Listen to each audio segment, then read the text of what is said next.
Inunahan na ng Cleveland Cavaliers ang posibleng gagawin din ng ibang kupunan.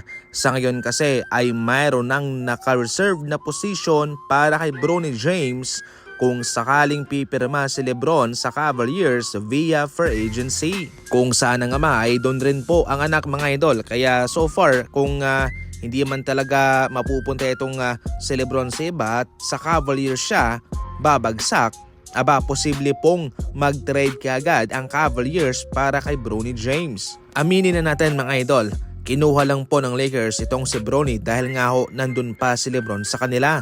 Pero sa ngayon na ito'y umalis na, itong si Bronny James ay wala na rin pong silbi sa kanila. Kaya sa ngayon mga idol, ang realidad kung saan man mapupunta si Lebron ay doon rin po mapupunta si Bronny James.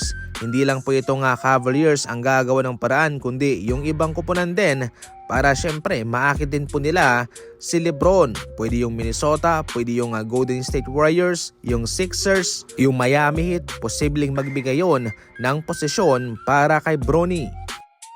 Rookie ng Golden State Warriors na si Axel hindi po nagandahan sa kanyang naging performance sa California Classic.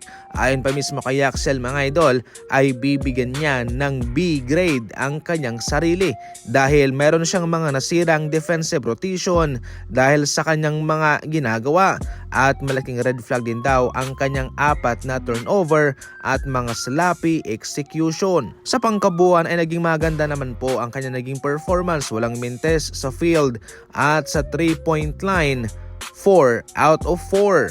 19 points pa nga ang kanyang kinamada. Pero para mismo kay Axel mga idol ay hindi yun sapat para magandahan siya sa kanyang performance kung saan marami pang kulang at dapat na marami pang i-improve sa kanyang mga ginagawa. Player ng Utah Jazz na si Keyonte George mga idol ay magiging assistant coach sa Summer League nila. Usually mga idol bawal po ito dahil itong si Keyonte George ay naglalaro para sa Utah Jazz kaya hindi po sana ito pwedeng gawin. Pero pwede naman to as long as unpaid, hindi siya babayaran at isang laro lamang. Mangyaring nagkaroon po ng isang play na ginawa itong si Keyonte George sa kanilang practice mga idol na nagpanalo sa kabilang grupo sa kanilang team at yun ho'y nagpa-impress sa coaching staff.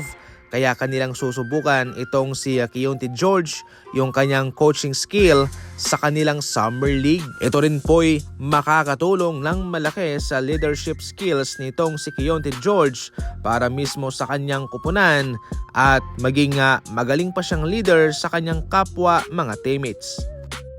Kakaretire lamang nitong si Garrett Temple sa NBA ngayon. Magiging assistant coach na siya sa Dallas Mavericks under kay Dusty May. Bago lamang po sa NBA si Dusty May mga idol, pero isa to sa mga dekalibreng coach sa kolehiyo. Kaya sa ngayon mga idol, itong si Garrett Temple ay mapapabilang din po sa bagong at preskong coaching staff nitong Dallas Mavericks mga idol.